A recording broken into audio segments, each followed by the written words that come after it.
I had to make this box because the wire for the LED light drills up into here. This is actually removable if you ever need to maintenance this.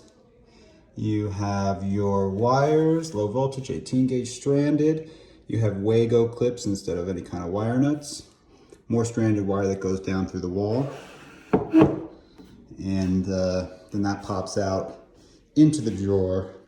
There's a power supply and a wireless controller down there that actually controls this switch is actually wireless, even though it didn't really have to be, because I could have wired it through the switch, but it's only wireless, so that's what you get.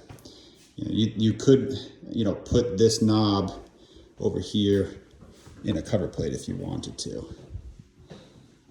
Sonos console is taking shape. Here's that 1-inch radius that I talked about with you guys. And the speaker grill is going to follow that curve as well. And we're going to set the speaker grill down 1/4 of an inch, just a 1/4 inch reveal all the way around. We have this kind of open cavity that we just might leave. There doesn't seem to be a reason to put a wall up here. I am thinking that once it comes together more with the doors and the speaker mesh, it might be nice to just kind of put a cap on this to maybe come over the speaker grill a little bit and just kind of fold that seam together and like maybe do a ever so slight overhang. Just maybe it'll make it look more finished, but it is very modern this way. You have these cabinets here. The size of this, the scale of it, now that it's built, I think you might only need one door here for your equipment. I think it would just be a little bit strange to have 2 doors here. And then obviously we would still do our 2 doors here.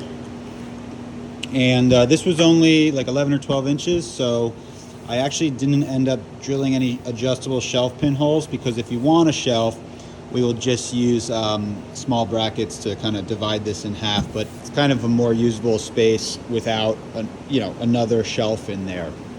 But if you want a shelf, of course, we can cut a shelf. But the adjustability, the range wouldn't be enough to make sense to like have all those holes in there. Okay, so that's that. I've got speaker fabric. We're going to take a look at that soon. Today, I think I'm going to start working on some doors.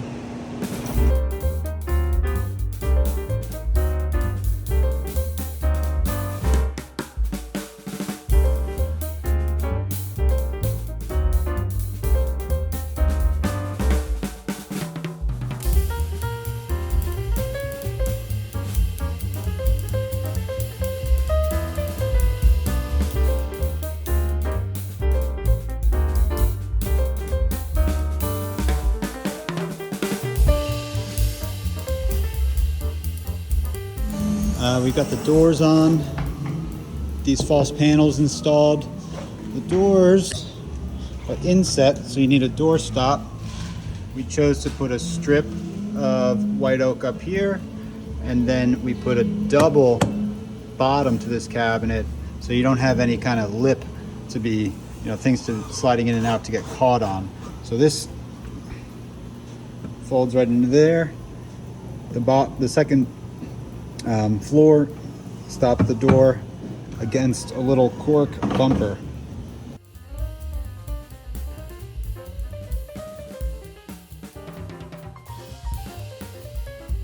So this was actually the first job that we cut up on the new crosscut sled. This is a new, very dust efficient saw stop. This is the type of saw where, if you touch the blade drops and you don't cut your finger off. But then this is a very large sliding crosscut attachment that we just got. The vanity is the first one to be cut on this. We used to typically cross-cut our pieces here at the Festool sled. You put your piece inside, you lay the track over it, and you cross-cut it with a track saw.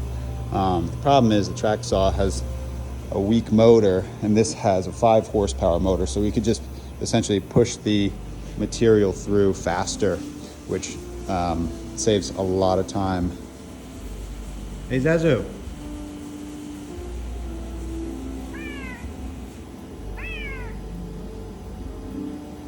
So we're processing these floating shelves. They're made of 1/2-inch thick plywood, so they're hollow in the middle with a 1-inch rib in the center.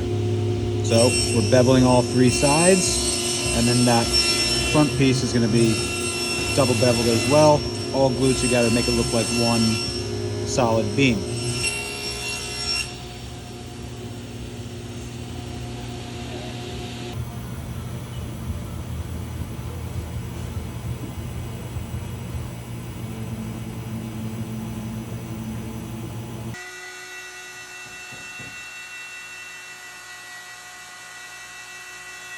And we set up the router to cut this channel. Light track goes in there.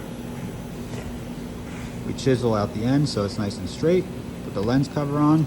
Next we'll drill holes down into this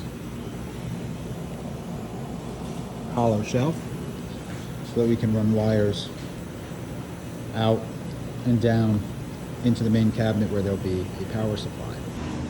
Okay, so the doors are installed for the lower cabinet. I'll show you the grain matching. Definitely a cool pattern running through these. And we are waiting on our push to open closure, where we're gonna drill a hole right into the cabinet carcass here.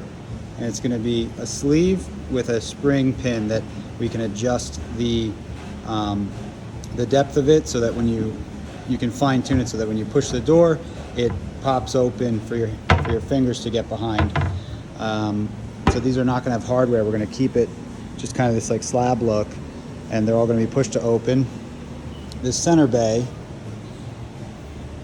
is where all the electronics go. This is also where all my power management is going to go. I'm all cleaned up. Check out this chandelier. Hand painted silk. Super cool. Got the whole lower section put in. So you can see the drawings here. That is the cabinetry below. Tomorrow we're going to be doing all this this backboard and these floating shelves. Doors will need a final adjustment, but this is the idea. Also, I'm waiting for the push to open mechanisms.